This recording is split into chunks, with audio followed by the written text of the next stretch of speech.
moo Birima Ngoone Latir ñoom ñoo bokk menn maam waaw ndax Birima Ngoone Latir ma kodd yande mbaru kodd femme moom moo ko jur maama mu ngi ko amee ca gàddaay ga ca siin keroog ba mu dootee ak teeñ amari ndellu Kumba Jaar ñu ca gàddaay dëgg la waaw kon maa ngi leen nuyu yéen ñëpp bu baax sëñ Ismaïla maa ngi leen nuyu Cheikh Mahamadul Habib Mbacke ibnu sëñ Abdoulaye borom bër bi rek sëñ Cheikh Mbacke le lion de Dar Rahman sëñ Moustapha Xasaat sëñ Modou Xal ba sëñ Modou Kéemaan fàttewuma kenn El Hadj Mbaye Touré maa ngi lay nuyu bu baax a baax a baax El Hadj Mbaye Touré maa ngi lay nuyu sëñ Mbaye Touré bu mesere sëñ Mbaye Touré taalibe Cheikh Issa Dieng borom Dieng ak Lagan sëñ Laay bopp sëñ Thier maa ngi koy nuyu bu baax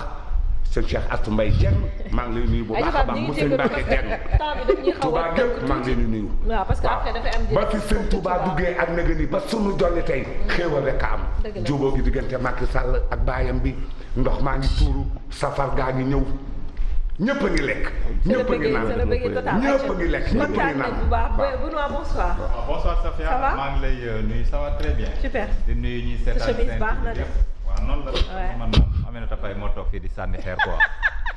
di nuyu sama ñaari doom yi tuuteeg maman Fifi sans oublier Mona Lisa ñoom Diamond Pa Moussa Mao et puis di nuyu toutes mes sœurs ñoom Louise Émilie Marianne ak Hélène Diop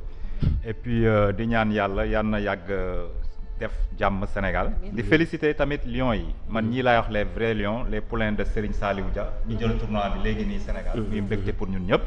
et puis di wax père da nga am ñoo xam ne dañ la bëgg États-Unis benn couple la def un coucou parce que ñoom amuñu woon antenne bi une semaine bi passée ñuy wax Pape Diété ak Demba instant yegg si na donc ñu ngi leen di nuyu ñoom buñ la seet Pape Demba waaw Pape Demba ak Debbo jabaram waaw ñu ne ñoom buñ la seetaanul duñu reer Mona Lisa aussi mu ngi leen di nuyu mais aussi se trouve dans quel état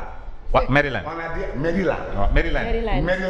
waaw Maryland incha allah Pape dinaa ñëw États-Unis billaay barka borom tubaab dinaa ñëw États-Unis dinaa ñëw États-Unis yéen ñëpp waa Columbus waa New Jersey waa Atlanta yéen ñëpp maa ngi leen nuyu Griff d'accord Griff Sougou la femme de Modou Gueye héritage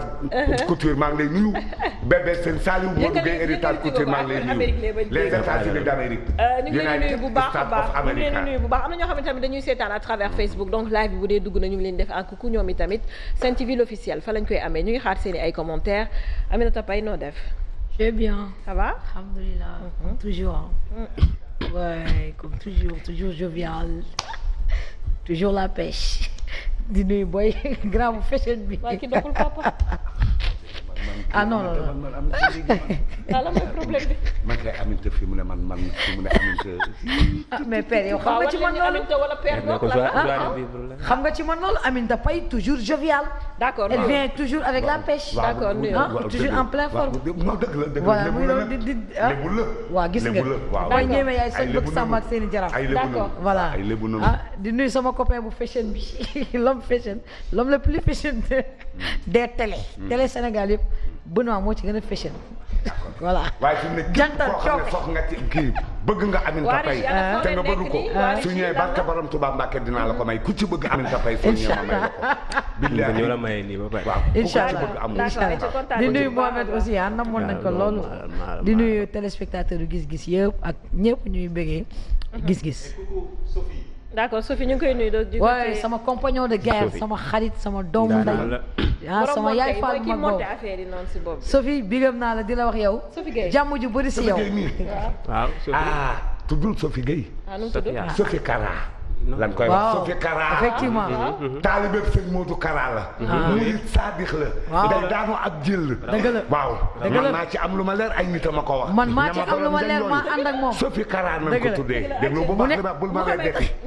bala ngay toj gémmiñu sàmm da ngay xam lu mu wëlis. quand même waaw. Sophie Kara nañ koy wax. taalibe sëñ Touba la. Sophie maa ngi lay nuyu. waaw maa ngi ci jàmm bu baax Safia di nuyu plateau bi di nuyu également tamit fidèle téléspectateur émission gis-gis yi di jiital ci nuyoo bi comme d'habitude niñ koy defee en famille Guèye donc jóge Dakar jaar Kaolack Sessène ak ñëpp ñi nga xam ne tey jii ñooy wuyoo Guèye di nuyu sama papa El Hadj Assane Guèye di ko ñaanal mu yàgg fi loolu te wér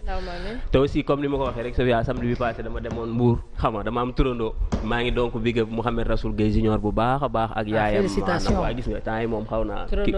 waaw turandoo yomb tuddee nañ ko ku baax ku yaru waaw gis nga quand même il est trop bien baax ku yaru sax waaw mais noonu daal en tout cas kontaan naa ci bu baax di nuyu papam aussi Basirou Gueye sama grand tailleur bu ñaawul bi donc waaw noonu la demee Sophie. ayca papa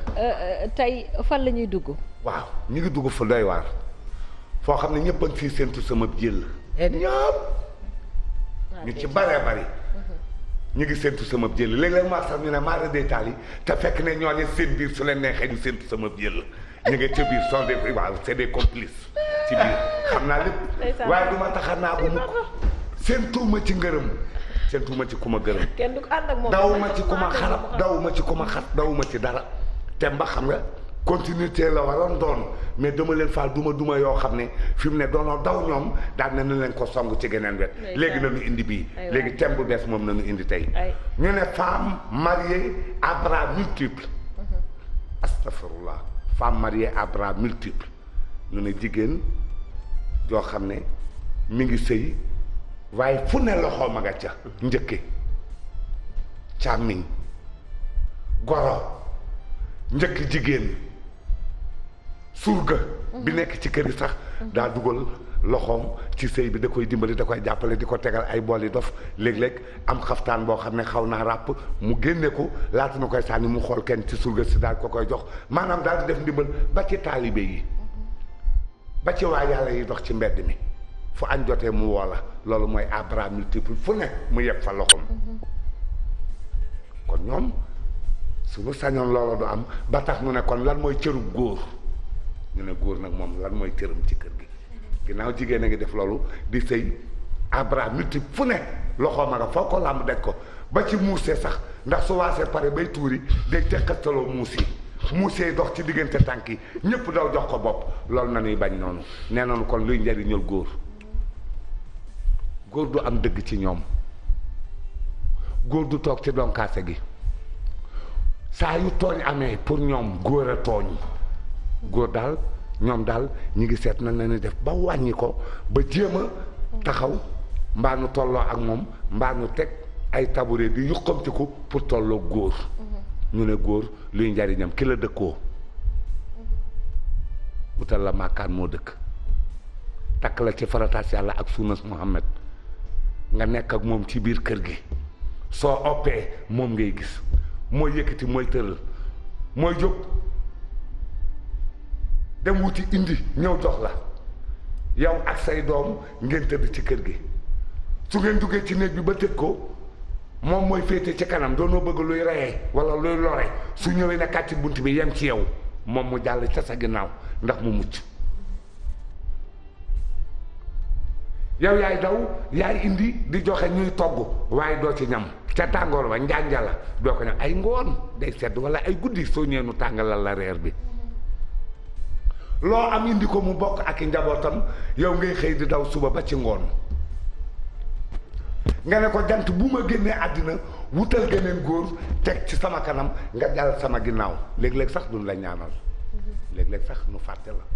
la nekk ci seen àddina ci donkaaseeg jotaayu taranga gi yow góor nu ne yow daal lan mooy sa njariñ loolu na ni laajte ñoom man bokkuma ci man njariñul góor xam naa ko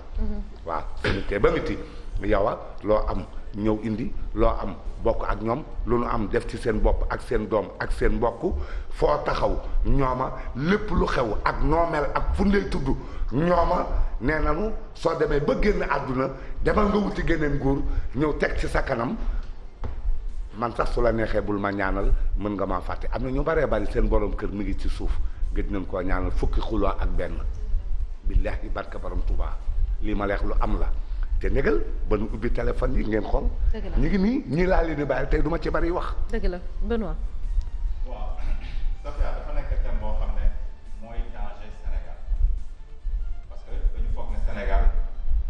te peut-être sañu habitude la jigéen bi moo war a def lépp ci sëy jigéen bi moo war a toppatoo papa ku góor gi moo war a toppatoo yaay ku góor gi moo war a toppatoo sœur yi moo war a toppatoo ñëpp mu dem ba mel ni par force la muy fardeau boo xam ne jigéenu Sénégal yu bari loolu daf leen sonal mais bu ñu xamoon tamit rôle góor boobu lan la war a doon foofu c'est simple li la góor yi Sénégal yi di wax man maay dundal man maay wodd man maay kii affaire yooyu pare nañ si et ça bu fekkee dafa am Sénégalais bi yëpp góor yëpp gëm loolu je crois que j'ai pitié aux femmes sénégalaises parce que rôle góor du loolu rek góor war nga jàppale sa jabar war nga am communication ak sa jabar war nga am confiance ci sa jabar war nga am maîtrise ci sa jabar parce que dañu waxtaan fii keroog confiance ñu jógee ci confiance ñëw ci maîtrise lii mooy point final bi tey pour ñu xool rôle góor lan la ci ménage da ngay gis ci famille jigéen bi di def lépp di sëy nu mu waree man je demanderai rôle góor warul yem ci loolu rôle góor moo war a ëmb famille bi des fois on a tendance même bay fàtte les enfants parce que xale bu gisee yaayam xàppi en général yaayam xàppi na loolu je veux dire bu fekkee da nga am góor boo xam ne dafa toog ci kër gi di bonloo xolu mère bi doom yi duñu mus a xàppi doom yi ils ont même des problèmes à l'école mais boo waxee loolu ñu ne yow waxu yërëmtaan da ngay wax nga gis góor boo xam ne day nekk ak jabaram famille bi neex muy sëy ak moom di koy toggal am na góor yoo xam ne dañuy toggal seen jabar boo xoolee góor yi nekk à l'étranger ñi ci ëpp bu ñu ñëwaatee dëkkaat ñëwaat Sénégal fii parce que ñoom ñëpp mun togg dimanche day jot des fois ñu dugg ci waañ bi togg suppu kànja bu neex pour seen jabar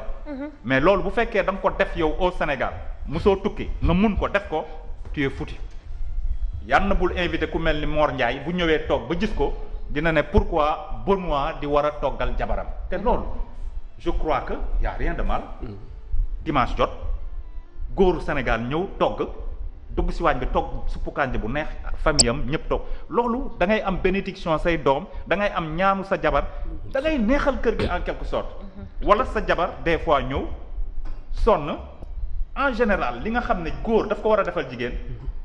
les gens voient ça mal que jigéen la war ma joxe benn exemple bu ndaw des fois mun nga wàcc ñëw sa jabar wàcc sonn ne la tey daal dama bëgg franchement nga maase ma defaral xam nga man daal tëdd rek laa bëgg yaa may servir reer yaay defar reeru kër gi affaire yooyu dinañ la ne non non loolu relu jigéen la mais en quelque sorte c'est des choses yoo xam ne ça blesse pas pour moi day neexal famille gis nga une famille unie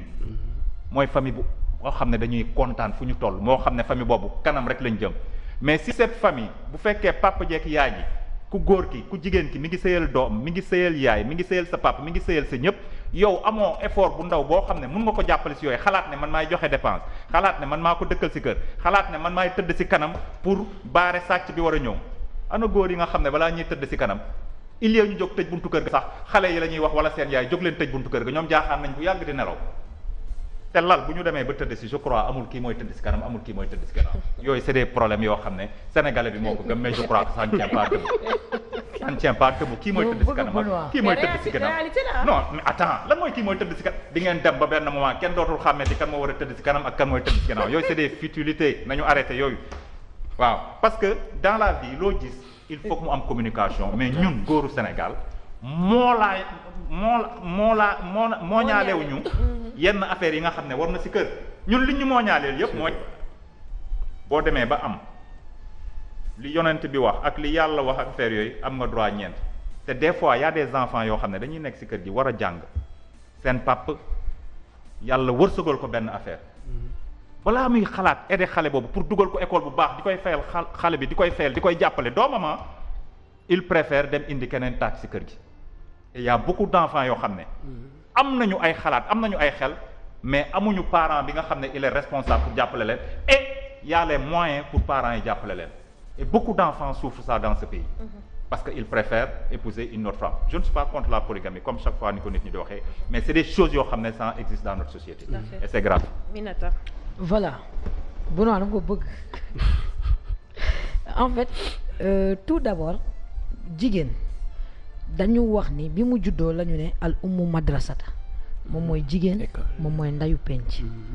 ki ñu ne yow yaay ndayu penc nag penc dafa am lu ko composé ñi ko composé ñépp ñoo nekk ci biir que ce soit jëkkër doom rakk mag ndijaay bàjjan umpaañ xarit ak ñépp ñoom ñooy penc ñu ne ñooñu ñépp ñoo yaay seen nday loolu moom moo tax ñu ne yow jigéen ku yar ci yow benn defar na fukki góor waaye ku yàq ci yow benn yàq na société ñu ñëwaat encore une fois ci sëy ñu ne bu ngeen demee yéen góor ñi ak seen soxna yi ci seen biir sëy su ngeen demee ba jaaxle solution baa ngi ci seen soxna yi dellu si waat leen ngeen waxtaan ak ñoom li taskunu ilayha mooy na ngeen dellu ngeen waxtaan ak seen soxna yi ndax ci ñoom la solution bu di jógee kon ce qui veut dire que ni gis nga fondement principal bi nga xamante ne moom mooy defar sëy tout d'abord jigéen la góor am na rôle ci biir sëy kenn weddiwu ko wante la mu ca mën a indi lu néew la par rapport ak la cay responsabilité jigéen boo ñëwee ziwaaj moom mooy sëy lañ lay wax dañ lay wax tout d'abord ne la jigéen dafay sëy ci boppam doog a sëy ak jëkkëram teg ci sëy ak ay njabootam jigéen dafay sëy ci boppam tout d'abord xam nga moom mooy lan mooy que tu sois prêt ci lii nga xamante ne moom mooy vie bi nga jóge ak bi nga war a dugg nga préparé wu ci psychologiquement préparé wu ci xam ni dafa nekk loo xamante ne à tout moment obstacle mën na la ci dal nga préparé aussi xam ci ne lii ngay dugg nii dafa nekk loo xamante ne di nga ci am lu la neex comme yàlla mën na la nattu nga am ci lu la naqari nga préparé aussi nag ne beneen dundin la boo xamante ne bu uuteeg ba nga daan dund la te dafa laaj nga nekk koo xamante ne ku mat sa place nga sëy bi ngay sëy ak sa jëkkër kooku nag dafay dellu ci cadre bi li olof naan ku nekk ni ngay tojee sa boppu jinax li Benoît wax je suis d'accord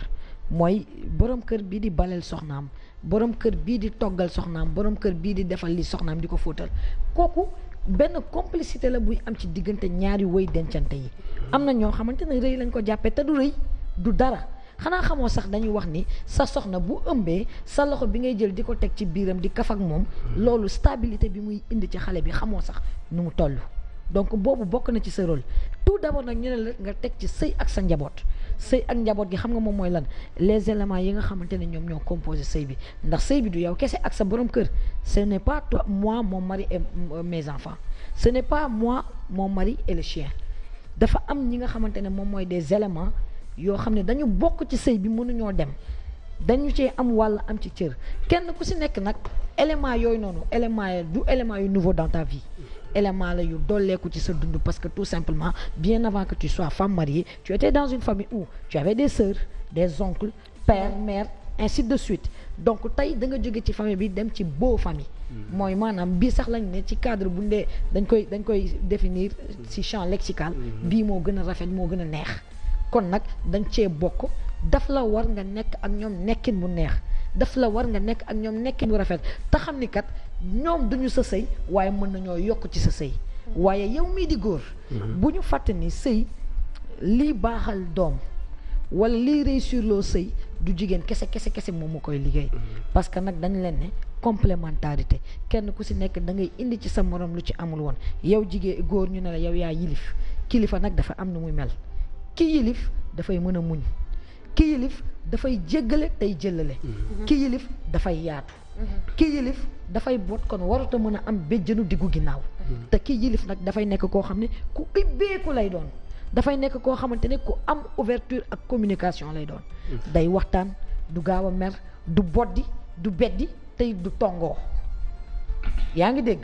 ki yilif mooy ki nga xamante ne ak lépp loo xamante ne sa soxna def na ko mu leer la ne kii yaa ko yilif yow amul kenn koo xam ne moo koy jubbante à ta place décision yi nga war a jël yow amul kenn ku koy jël à ta place te du lépp xadar nga koy defee non parce que kiñ la jox boole la ak moom nit la ak i noppam mu am xel di dégg di réfléchir war nga koo mën a toog soxna si kat def nga erreur sàngam sama waa kër nii la ñu mel muñal yaay jigéen yaa fi sëy su ma sañoon lii bu amatee lépp lu am nga seet ma si ndax kat àdduna nit boo amee koo koy seetee rek dina am nu mu defee loo xam ne doo jëfandikoo ak moom anam sàngam ki yilif moom mooy ki nga xamante ne du jël autorité rek yaakaar ni loolu mooy kilifteef non dafay ñëw associé boppam ci biir yar gi ki yilif du bàyyi du def sa xelam ne damay xëy uti ji lu ma jox njaboot gi ñu lekk su ma wàccee nga nettali ma yee kenn ku si nekk yuuxu gëdd non ki yilif fi ngay nekkee di yar ngay assurer éducation dafay ñëw compléter la indi autorité jàppale la ci yar bi fexe ba moom moo lay njëkk a yor la yor bu rafet ba ñi nekk ci biir kër gi nekk ay mbokkam ñoom war a mën a xool ci ni mu la yoree ak ni muy jëfandikoo ak ñëw ñu war la ci mën a respecté jox la gëdd parce que kat jigéen ku ko jëlee kër ndayam ak baayam yóbbu ko ci sa kër na nga ko jàppee noonu la ko sa waa kër di jàppee soo ko joxee fulla ak fayda noonu la ko sa waa kër di jàppee soo ko jëlee teg ko ci place xamal ne kat kii sama soxna na du jaam ci kër gi la bokk doom la ni doom ñëpp noonu la ko waa kër gi di jàppee wante boo ko defee morso bant ñu jël ko kat di ko yaalee waaw Safia man bon fi may njëkk a commencé rek mooy dama naan bu ñu indee question bi surtout dafa am solo trop bi ma gisee quelque part à l'homme muy doon loo xam ne dañuy delloowaat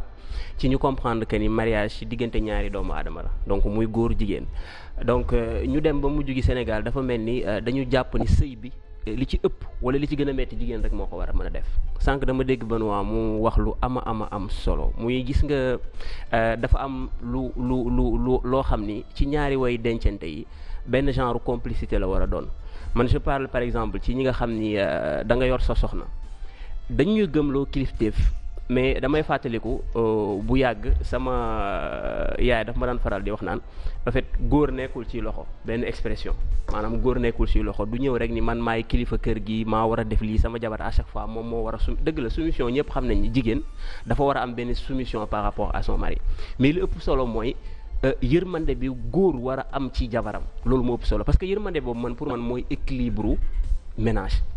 nu mu demee sëy nu mu demee bu fekkente ne yërmande amu ci sëy ba mënul avancer yërmande mooy waral tey jii sa jabar nekk ci suñu parce que jigéen li mu def rek boo xalaatee lépp li mu def pour yow rek war nga koo mën a yërëm maanaam pour am équilibre jaay santam buñ ko woowee mu wuyoo sa sant ëmb doom pendant juróom-ñeenti weer pour yow tey jii képp koo xam ne xalaat na métit boobu nga xam ne femme bi dina koy daj ci biir këram rek yërmande war na mën a am donc góor waru am benn complexe tey jii baleel jabaram wala boog jabaram sonn mu taxawu ko donc leen la loo xam ne du sax question perte benn genre kii nu ñu koy waxte donc man tey jii su may revenir ci question bi dama naan par rapport ak li nga xam ne nag mooy bras multiple suñ koy wax jigéen moo war a def lépp dëgg la société sénégalaise moo demee noonu parce que tey jii statut yëpp am sa yaayu jabar tey jii sa yaayu jëkkër mooy sa goro donc dañ naa la chaque fois am na ay wareefu goro am na ay wareefu li mais dinañ dem mujj gi société sénégalaise moo ci abusé wu day dem ba mujj gi sax mujj bi day mujj doon benn genre dañ naan la lii da nga ko war a def par la force te xam ne peut-être dëgg la dañuy rafetal parce que société boo gis am na ay aada am na ay cosaan da ngaa war a defal sa goro lii da ngaa war a mais sëy bi avant tout à l'échelle beaucoup plus microéconomique yow la ak sa jëkkër donc quel que soit alpha ki la war a gën a njëkk a comprendre ki la war a gën a njëkk a dooleel mooy sa borom kër googu nag man damay revenir at question bi ni lépp loo gis ci àdduna ci yërmande borom kër gi lay demee parce que yërmande googu moo mën a tax nga muñal sa jabat yenn saa yi bu la defee benn mbir nga war a mën a xaaju wane sa kilifteef nga bës sa bopp xam ne yow yaa ko war a mën a ëpp xel parce que yaay góor yenn saa yi tamit bu ko ñeneen ñi war a mën a attaquer war la mën a ni la sa jabar war na def lii sa jabar war na def lii nga war a mën a bañ a am benn réaction bu impulsif waaye war a mën a dal donc yaakaar naa aussi tamit bu ma nee dal boobu day aaju ci li nga xam ne mooy la communication dans le couple parce que bépp couple bu amul communication mënul yàgg ci àdduna communication mooy yenn saa yi nga toog sa soxna deful dara ngeen taxaw am benn problème waxtaan ci tey jii ma wax la am na kër yu bari yu tas dégg naa diw wax na ma moo ko tas da ngay ñëw rek sa yaay ni la kii kat wareefu goro bii la war a def ci man defu ko nga xaaju sama yaay nangam dëgg la bu dul woon sa yaay sa jabar du la gis mais tey jii am na féete fu la sa jabar di féete foo xam ne képp kuy dox ci suuf féetewu la fa kon jàpp naa ni jamono ji war nañu mën a jëlaat mbir mi xam ne aussi jabar jooju waruñu ko négliger bras multiple nag moom mooy c'est la femme sénégalaise par excellence parce que rakk yi sax da ngay sëy ak ñoom mais est-ce que du la femme sénégalaise en général tamit yenn saa yi ñoom ñooy bëgg a dugg ci yoo xam ne kenn dugalul leen ci c'est-à-dire sa jëkkër du moom moo lay forcer nga def yenn affaires yi mais des fois da ngay commencer loo xam ne à la fin day mujj metti ci parfaitement moo tax man la tey jii il faut savoir dire non quand il le faut maanaam loo mën di ko def na doon loo xam ne day wëy ba boo ko mënut ba tey jii boo demee ba wëyaltoo ko li ñu koy waxee ci olof ñu ban la cee mën a ŋaañ rafetal nag dafa am parce que dafa am loo xam ni ma ni parents yi kenn mënu leen génn ci sëy ndax tey jii bu njëkk ba bi sax boo mësaane gis couple yi bañ daan dëkk ak seen papa ak seen yaay y avait moins de problème bañ daan dëkk ak seen papa ak seen yaay bañ daan dëkk ak moom mais jamono ji ba vivre léegi amatul waaw moom laay wax ni père fi mu ne nii jamono ji ba vivre en solo amee ba tey ba nu daan dëkk ak seen yaay tempéra instant yi tey jii li nga xam ne moom moo nekkoon rôle parents yi muy réguler des rôles de régulateur loolu amatul donc nag comme Sophia damay ñëw foofu rek pour daaneel di wax ni lépp loo gis ci àdduna rek dafay jaadu ci communication en premier lieu mais surtout booy yan sa bopp parce que dañ naan bët du yanu mais xam na lu bopp attan nga yan sa bopp loo xam ne ala kulli xaal di nga ko mën a continuer papa ñu ñëw un peu ci li ma wax benn maa ngi ñëw ci yow li ñoon un peu ci li ma wax léegi Mouhamed c'est-à-dire jigéenu Sénégal dañuy wax d'accord sëy bi goro yi ca lañ bokk njëkk yi ca lañ bokk mais dañuy gis ne société bi surtout ak polygamie bi ku ci nekk da ngay jéem a def lu sa moroom deful de ce fait ni ñu koy waxee defante bi mooy tax yenn saa yi nga def loo xam ne peut-être attanu ko ba muy am influence bu négative ci sa sëy sa borom kër yaa pas xale góor yi dañ naan ñooy loolu ñoom seen yoon nekku ci dugaluñ ci seen bopp. loolu moom soo fekkee ab xal ab taal ab gël nga ràcc ko toog ca loolu sa affaire la loolu sama man bi ngeen di wax defoon naa maanaam waaw non non ci man damaa yaakaar ndegeen ne maanaam jigéen ji nekk ci kër gi di togg di fóot yére rakkam dégg nga di topp ay goroom nekk ak ay ndey koom ak yooyu mais dem dugg yenn loo xam ne attanuloo ko dem di dugg ci ay natt di demander ay prêt di jox ay nit di tase ci ay xew di ko toj non waxuma man ànduma ak kooku de am na fi ànduma ak kooku waxuma kooku de bi ngeen di wax damaa yaakaaroon ne ki ngeen di wax mooy loxoom fu ne ma nga fa ca njaboot ga ñëpp lay dimbalee lu mu am bokk ko ak ñoom buggutu mbub buggutu dàll doomu nijaay yi gan gu ñëw kaw bu ñëw ku ñëw moo xam mu jóge riisoo kuul xàndan ndëkku fu mu mën a jóge wala bari jàmm su ñëwee ci néegam lay wàcc ay darab yu tilim la yor mënta fóot gu ne kuy raam ci néegam nga jëm man kooku laa wax ne kooku amul lu ko nit mënal ci këru àdduna te sunu dof la tuuti kër ga mu dëkk moo koy mujjee waaw ndax nangu nanu wax liggéey ñëpp a ko def Sophia Diatta mais yow noo gisee jigéen ñi ñuy sëyee en général fi mu ne nii parce que dañ naan jigéenu Sénégal ay jàmbaar lañu c'est-à-dire ni ñuy sëyee amul kenn kuy sëyee noonu waaw jigéenu Sénégal ñoo fi gën a jàmbaar ñoo fi gën ñoo fi mën dara jëy borom Tuubaa li am fii amul fenn ci këru àdduna lan la Carlo di wax benn bis amul benn vidéo bu mu dugaloon mu am ñu ko ciy traité naan li esclavage la lu mu waxoon yeet waxut de dafa toog soxnaam ñaaña di ko bësal ay tànkam ak di ko diwal waxul dara de non damay laajte pour man da nga doon ko doon bësal ay tànkam ñu jël vidéo ba dugal ko ban dugalee vidéo ba am na ñoo xam ne ñaaña li ko war la def yaa ko wax de li ko war la def mais am na ñoo xam ne gisee wuñ ko noonu esclavage nañ ko gisee laajal nigal ba Carlo di loolu tamit war na Carlo di ba Carlo di dugal après nga àtte ma ak ñoom non ma ne man ak yow ak papi man ak yow ak Papino ànd nañu sa sëriñ toog fa waaw Papino waaw mais loolu war na Carlo di tamit père dugal Carlo di dugal yow bokk nañu avion jóge Lisbonne dugal dëgg la dugal Carlo maa ngi lay xaar nga seede du bàyyi faal nga dugal àtte ñu ngi jub màggal ayca waaw Safia mais loolu jabaru Carlo di def Carlo di tamit war na ko defal jabaram man daal waxuma loolu li ma gis mu def ko laa man pour man le débat xam nga fan la c'est-à-dire foo ma dugal rek ma dugg fa est-ce que gars yi dinañ rendre la monnaie de la pièce est-ce que ki nga xam ne foo sonnee mu taxawal la soo feebaree du nelaw waaw soo wàccee mi ngi ci yow est-ce que kooku li muy daj ci yow da nga ko daj ci moom laa ilaha illallah sayyidina Muhammad rasulullah yéen laay waxal yéen àdduna biir na leen ne yéen nouvelle génération bi am na ci ay góor ñoo xam ne loolu nag ci biirub néeg lay doon kenn du ko gis ndax du fés moo tax doom ju bon bari am na ñoo xam ne comme ni bën waa waxee ne su ma la tegee ab loxo oppoo raggoo xiifoo maroo dara dalu la ñaan naa la ñaan nga ma lu ma amut wala nga diis ma lu ma mënut nee na su téye boppam bàyyi ko mais am na ñoo xam ne mënuñu koo muñ xam nga nan leen di def doon leen di bàyyi ba nga xam ne ngi kii mujj gi doon la naan dinaa la jox nàngam ñu accepté nàngam boobu yaa xam su fekkee da ngay indi jasneer yaa xam su la sasee ñaar fukki junni wala ñeent fukki junni faaw neexal bi dina dugg am na góor gu dugg sax daal sama kaw daal di ne moom daal su nanguwul daal mënul daal yow neexal ba kere muy sotti neexal ba génnee sëjj ba jox ko ci la léegi su nangoo sëy ba lan la yow ki dugg keroog duggaatal tey soo ko neexalee mu nangu sëy ba ak lu neexal ba mën a toll ak lu mën doon mu nangu sëy ba nga am ci ak moom rapport léegi sëy booba lan la nga xam ne neexalatoo de da ngaa jënd de da ngaa fay de te am na ay góor ñoo xam ne ay kilifa nanu yu fi nekk ay patron suñ leen meree dëgg bala noo jot seen bopp dañuy neexle am na fi dugg leen ngeen altema boo mayee sa jabar dara da nga ko fay dama ne ak mayin ak may na ku yor jabar may ko mais fii may wax gars yi xam nañ ko léeg-léeg mu tànc la foo xam ne lu la laaj di nga ko joxe mais jar na ko jar na ko waaw dama dem ba tegu ci kaw nu mbas rek nga taxaw lañ waaw yow yaay naa fekk. jërëjëf nga dama def ci yëf. waaw nga dem ba nekk ci kaw nu mbas la. mais jar na ko jar na ko yow la nooy def yow. ma jënd na ko sax suba dinaa la jëndal or. kii bu leen ko déglu. waaw d'accord. bu leen ko déglu bu leen ko déglu. parce que loolu dafa am bu leen ko déglu mos ngaa gis loolu. am na. sa soxna nga dem ba kii ba kii. léegi après nu mbas la nga ne mën nga ko neex. bu la mbasee nga ne ko waaw nga nax ko si nopp bi ne ko suba naa la dem jëndal lu neex. xale la dañ koy nax. jeex na parce que Safia. waaw jërëjëf. gis nga. waaw léegi waxuma ak yéen man jërëjëf ñii laay wax. waaw d'accord Safia ñii laay wax. xam nga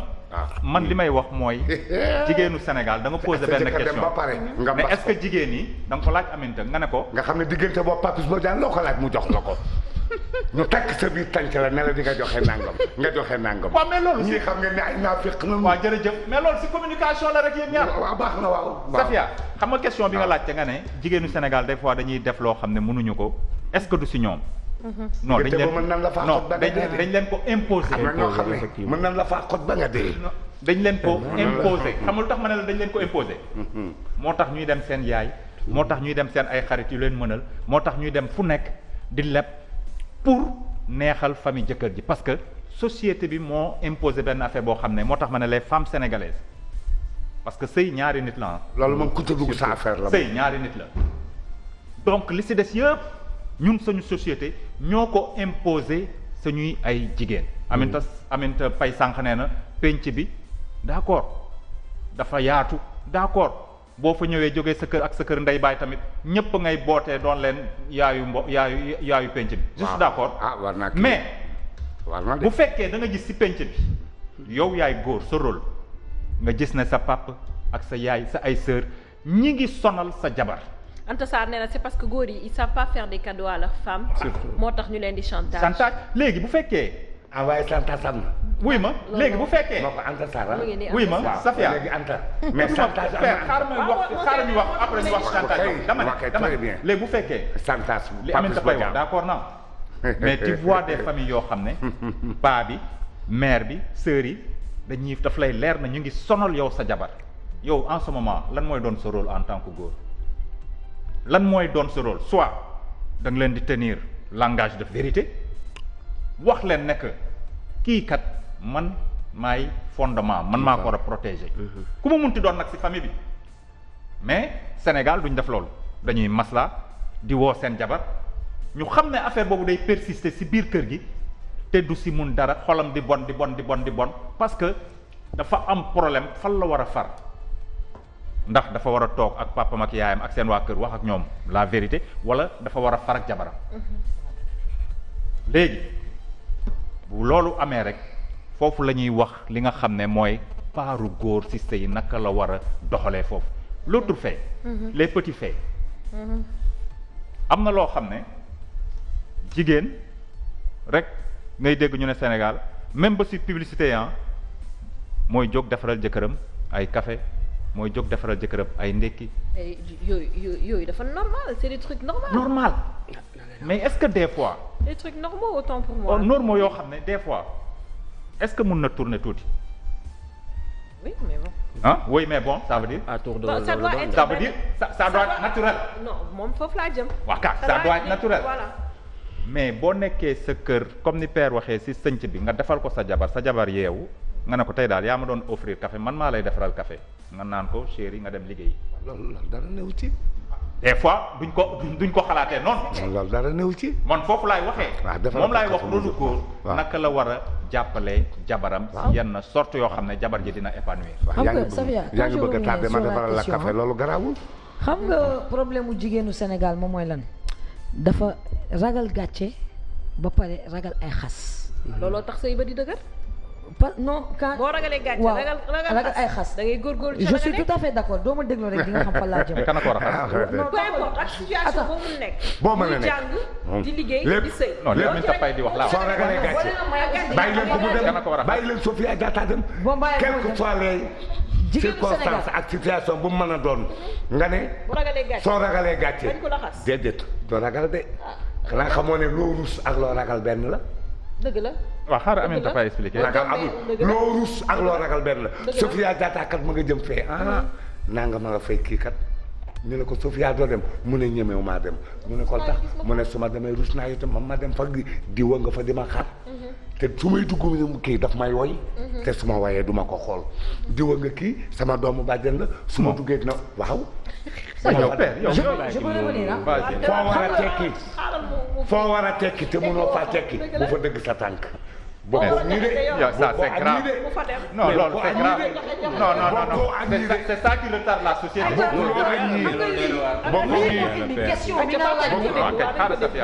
lii moo indi question bi nga laaj ne léeg-léeg ndax du ñu dugg ci lu ñu mënul ba mu indi leen problème lii moo ko indi foo war a tekki bu fa teg sa tànk est-ce que sa tekki yaa ko yor foo war a tekki te mënoo faa tekki bu fa teg sa tànk est-ce que yow yaa yor sa tekki xam nga problème bi tu sais le problème c'est quoi daf ci am ay wareef yoo xam ne dañ koo indi imposé ko ci sëy bi te loolu du obligation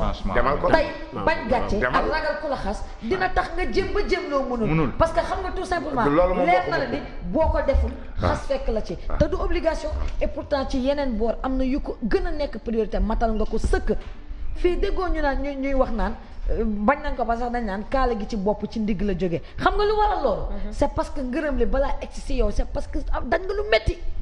am na fu metti foo jaar moo tax ngërëm li di yoog a yegsi ñu ne la kaala gi si bopp ci ndigg la jógee te nag am na beneen partie kaala gi si bopp ci ndigg la jógee waaw waay lan la def ci ndigg li ba mujjee ci bopp waaw mais ku la ko yombalal ku nekk moo la ko xañ déedéet bëgg àjjana te nangu woo jaamu yàlla bëgg doom ju baax te nangu wuloo sëy yàlla xam na ne jaamu ma li nga war a jaamu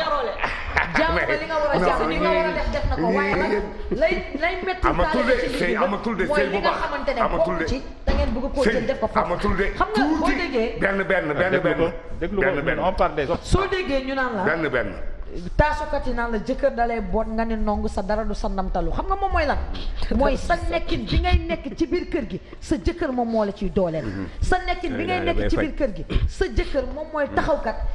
kattanal la te moom moo la siy jàppale xam nga yi ñuy wax ni Safia góoru Sénégal xam nga problème am lan la waaye ku ñu sa jëkkër yekk sa doom dama ni jëkkër dalay boot ku ñu sa jëkkër yekk sa doom soo ko defee doo ñuluk sa jëkkër su la bootee nga ne nong doo ko ñuluk man xam na bu baax dama ko wax pire la loolu sax mooy protéger xam nga problème bi moo ma rëcc rek ku ñuy boot nii non dégg nga li la amee na fay yow Safia su la dee boot ñaar na ñuy boot ci biir ak boot nee nañu sooy boot nee nañu ko nuy boot bu mu am béjjënub jumbax waaye yow miy boote su amee béjjënub jumbax musiba am na loolu la waaye yow miy boote su fekkente ne da nga am béjjënub ginnaaw doo boote waaw foofu laa jëm ak yow xam nga problème mu góoru Sénégal lan la yaakaar na ne wareef ci sëy ci ndoddu jigéen rek la tegu alors que non gis nga lay tax sëy réussir lay tax sëy réussir yow yaa koy taxawee jigéen mottali ko mais Aminata Benoît lan ngeen di xaar on va dire ci jigéen ci góoru Sénégal loo leen fi gisul ñu jàppale seen énuméré leen may ñu nañu jàppale seen soxna yi ci seen biir kër yi ci seen diggante ñoom seen waa kër yi ci naka waaw sama yaay bu ma takkee soxna indi ko ci biir kër gi la première chose que je vais faire xam nga moom mooy lan waxtaan bi may njëkk a am sama àdduna sama yaay laa koy dem yaay kat takk naa soxna indi ci kër gi lii nga ma doon ñaanal yàlla dama bëgg nga jàppee ko comme doom joojur te ñii nekk si kër gi ñuy samay rakk na nga leen yemale ak ñoom nga xamal leen ni kii kat dama ko jëlee mu bàyyi kër ndeyam ak baayam ñëw fii nii buñ ko teg lu metti buñ ko sonal te bu ñu def lenn lu koy jëlee ci biir kër gi yaa ngi dànkaafu sa yaay da nga may déglu wala du ma wax yaa ngi dànkaafu sa yaay loolu dànkaafu de loolu non kon damay nee na mi ngi dànkaafu yaayam waaw nee na mi ngi dànkaafu yaayam dànkaafu ma sama yaay kay yaa ngi koy dànkaafu ma ñëw ci beneen jàppee ko ni sa doom mooy wareef yi nga xamante ne moo war ak moom ci biir sëy bi waaw maanaam nekkin bi dëkkal bi dëkkoo bi dëkkoo bi ci jiitu xam nga moom mooy lan la mu may def ci mata dem mu doon lu metti duma ko jàppee di ko tongoo wala di ko mettital mbaa di ko dóor bay dama loxoom dama koy teg waxtaan ak moom ok Ben de takkaluma kenn jabar am nga ci droit sama bopp laa takkal jabar am nga ci plein droit lan la góor manqué à ton avis voilà galanterie bi dafa des merci beaucoup galanterie ñun Sénégal man ak ñëpp des na ci sañu jigéen ñi parce que mooy li may wax pour ñun on est les chefs pour ñun on est les rois ma jox la benn exemple bàyyi dafay dem ñëw sonn toog bu dugg see jigéen bi li muy njëkk a def indi potu ndaal bi jox ko ndox mu sedd mu naan mais ndey bu génnee dem nekk Soumbédioune di jaay jën wala nekk si biti di def lu nekk bu dugg see. xale yee koy gàttandu. est-ce que baay des fois dina jóg indi ndox bu sedd ne ko yaay am naanal. xale yi ñoo koy gàttandu. mais loolu c'est un problème Safia yow yaay laajte rek dinaa la wax ba nga doyal. maa ngi lay déglu yaa ngi may dégg bu baax loolu c'est un problème pour l'homme sénégalais mu defal ko jigéen. d'autant plus que nag boo bokkee ak say kër waajur kër. boo ko defee des fois di nga gis pas bu incompréhensif woo la ne la yow kilifa nga waroo may sa jabar ndox. on se dise la vérité moo am Sénégal. wala sa ndey woo la wala sa ay sœur ñoo kii ndeysaan de liggéey nañ ko dof na. te xamuñu ne kooku mi ngi bëggal jabaram. man je ne vois pas d'inconvénient ci affaire yooyu li Aminata Paye wax góor yaa war a boot sa jabar. jërëjëf mu ne takk ko sër bu dëgër. kese di koy tàpp uuf ko di koy nax ñëpp di gis mu siggi nga siggi. donc benn point wu galanterie boo xam ne bi ma la jox léegi loolu moom laa la ne moo manqué ci góoru Sénégal yi. d'accord beneen point bi xam nga mooy lan des fois dañuy déglu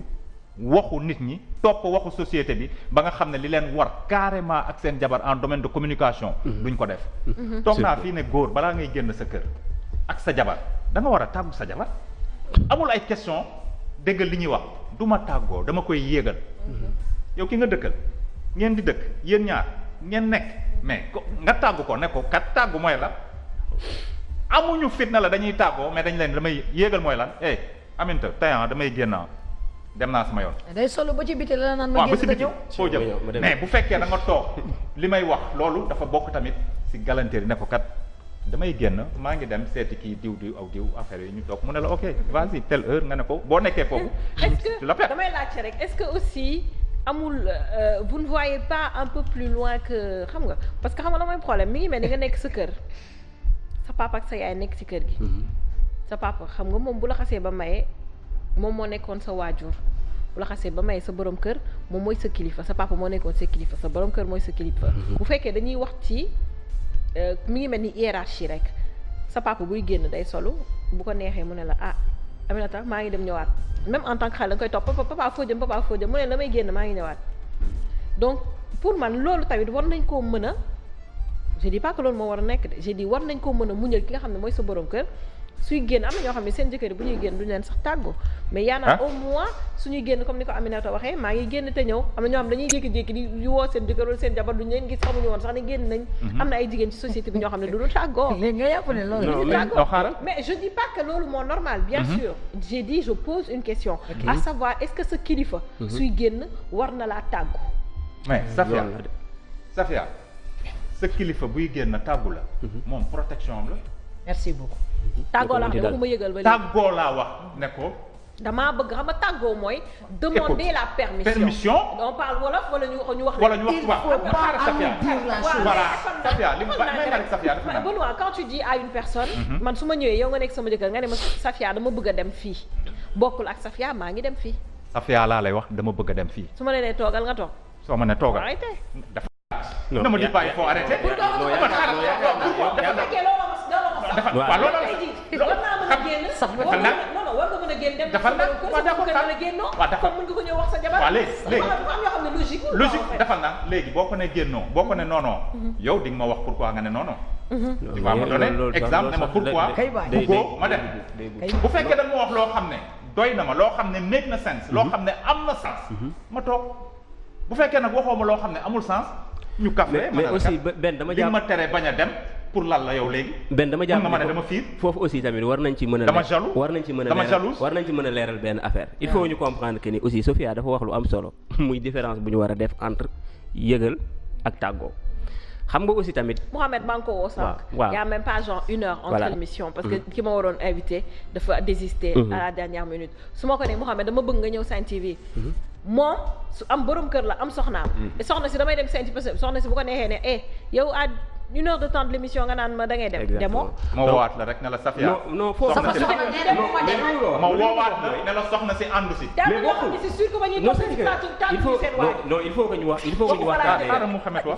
waxtaanee man li ma bëgg comprendre mooy. quand même benn li mu wax nii. am na tey woon na ma ne yaay yoon la dafa am non ku ci nekk ak cëram rek. ku ci nekk ak cëram c'est-à-dire dafa am loo xam ni man laataa maa takk jabar dama amoon sama vie quoi mais bi ma xasee ba takk jabar léegi sama vie moomatuma ci 100%. dama am 50%. moom moo am 50 sama jabar am 50%. ëpp na da nga am sa 60 wala 70. waaw ba tey mën nañu ko tuddee noonu. mais man ni ma gën moom day wax loolu xoolal waxal bàyyi kii di